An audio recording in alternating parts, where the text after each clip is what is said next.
Magandang umaga sa ating lahat at tayo pupunta sa kung saan may libreng tsaa at may libreng tinapay.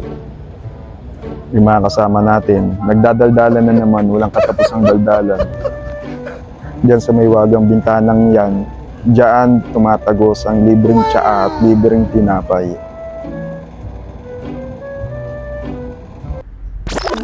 Good afternoon sa atin at nandito tayo ngayon sa waiting area dahil hinihintay natin yung mga taong susundo sa atin.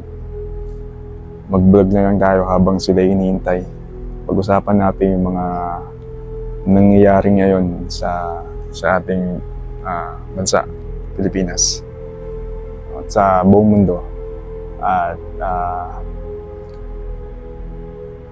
kung hindi niyo po alam na meron na pong nangyayaring hindi natin masasabing kaguluhan, pero yung nangyari ngayon sa China at Taiwan dahil muli nilang pinapalibutan ng bansang Taiwan para magkaroon ng drill. So hindi po ito yung unang pagkakataon na nagkakaroon ng drill sa paligid ng Taiwan, kasi noong mga 2022, 2021, 2023 nagkakaroon naman ng drill yung China dito sa paligid ng Taiwan. Ito'y parang kumbagay pagpapakita na sila ay malakas, nagpapakita na sila ay hindi madadaig ni naman, lalo't higit ng mga Chinese, ng mga US, ng bansang USA. So ipagdasal natin na hindi mangyari ang hindi inaasahan sapagkat maapektuhan ang buong mundo, lalo't higit ang Pilipinas sapagkat ang Pilipinas ay malapit sa bansang Taiwan. At alam natin na maraming Pilipino ang nagtatrabaho sa Taiwan bilang mga factory worker. So ipagdasal natin na hindi mangyari ang hindi inaasahan sa pagitan ng China at Taiwan. Dahil makita natin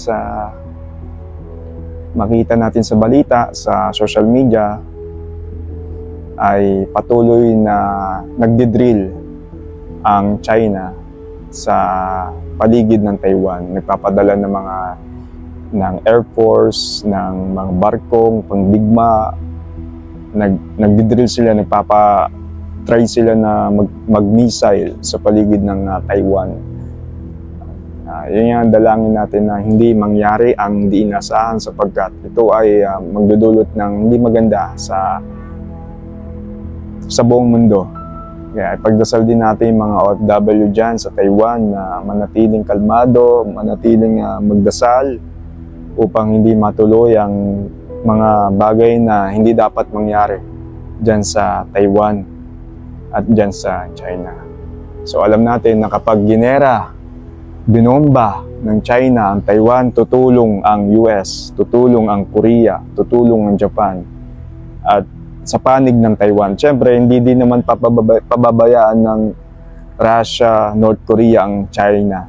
Tutulong din sila at siguradong magkakaroon na tinatawag na ikatlong pangdigmaang daigdig o World War III sa pagitan ng mga bansa.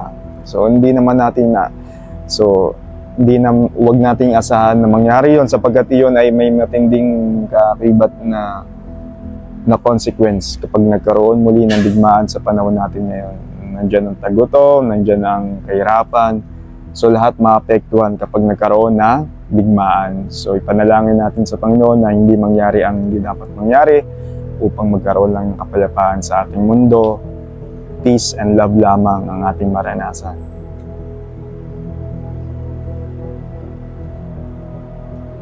Kaya patuloy natin na samahan ng pagdarasal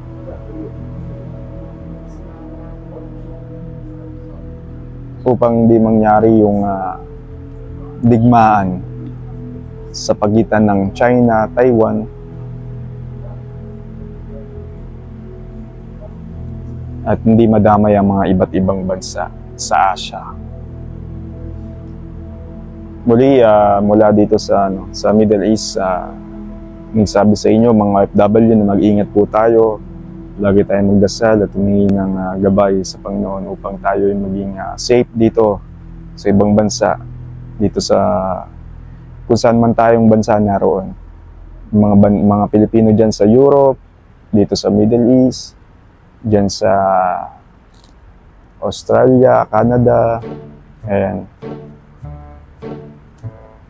Ipagdasal natin na walang mangyaring di maganda sa pagitan ng China at ng Taiwan upang manatiling payapa, tahimik ang mundo. Ang tagal ng ating service, tagal dumating, kaya napapablog na lang tayo dito.